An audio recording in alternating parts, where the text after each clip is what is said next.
কই কোবাইছে এটা কাস্তারারে কেমনে কই ফাঁকা জায়গা দাও ফাঁকা জায়গা না গাড়ি বন্ধ করে দেন একটা গাড়ি আসবে আমি একটু জোরে চিল্লাচিল্লি করছি আমার মাথা চক্কর দিছে আমি পড়ে গেছি আমি তো পাটগ্রাম থেকে আসছি আমার পাটগ্রামে আজকে সরকারি হাটে আমাকে একবার আটকাইছে আধা ঘন্টা আমার গাড়িটাকে আটকায়া কয়েকটা উশৃঙ্খল ছেলে খুবই রাগান্বিত এবং আমার উপর পারলে হামলা করে এরকম একটা অবস্থা অনেকেই দেখছে তারপরে আমি কিছু বলিনি আমি আমার লোকজনকে বলছি তোমরা শান্ত থাকো মারামারি এগুলো করলে আমাদের জন্য নেগেটিভ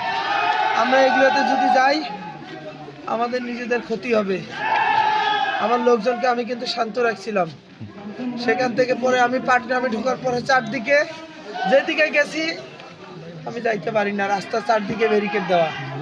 আমরা যেদিকে গেছি ওই দিকে ব্যারিকেড করে আমরা ঘুরে পাটগ্রামের বাইপাস দিয়ে এখানকার ঘটনাটা একটু বলবেন এখানকার ঘটনাটা ওইদিকে সারাদিন আসছি কিন্তু যেখানে গেছি সেখানে একটা করে বাধার সম্মুখীন হয়েছি কোন দল এটা করছে আমি নাম বলতে চাই না কিন্তু ভাই আমি তো কারো ক্ষতি করি নাই এখানে কি হলো এই যে আমি এখানে আসছি আমি পাটগ্রামে ওসমান হাদিকে নিয়ে একটা কথা বলছি আমি বলছি আমি সারাদিন কয়েকবার ম্যাজিস্ট্রেটকে ফোন দিছি ফোন দিয়ে বলছি দেখেন আমার উপর যে কোনো সময় হামলা হতে পারে কারণ আমাকে দুইবার আজকে আটকাইছে আমি তাদের কাছে সহযোগিতা চাইছি আমি কিন্তু পাটগ্রাম থানার ওসিকেও ফোন দিছি উনি অস্বীকার করতে পারবে না দিনের বেলায় কিন্তু কোনো পুলিশ প্রশাসন কেউ আমাকে প্রোটেকশন দেওয়ার জন্য আসে নাই আমি বাউরা পর্যন্ত আসছি অনেক শঙ্কিত ছিলাম এখানে কি হলো এইখানে আসার পরে আমি এই তেলের পাম্প পার হচ্ছে আমরা চিন্তা করলাম এটা তো আমাদের বাড়ি এখানে আর সমস্যা কোথায় কিন্তু আমার দুইটা গাড়ি থাকা আমি পাম্প পার হয়ে একটু সামনে গেছি আমরা গাড়ি স্লো যাচ্ছিল পিছন দিক থেকে এসে অতর্কিতভাবে হামলা করছে কারা হামলা করেছে আমি তো দেখি নাই ভাই আমি তো গাড়িতে এখন পিছন দিক থেকে কে হামলা করলো কেমনে করলো এটা কেমনে দেখবো আমরা নেমে হচ্ছে যে দৌড়াইছি সবগুলো লোক এখন কি গুলি মারছে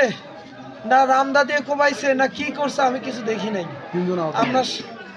আমাদের আমার মাথা প্রিয় দর্শক আমরা হাতিবান্ধা পাটগ্রামের জনগণ কেউ বলতে পারবে না শিয়া মোহাম্মদের একটি ভাই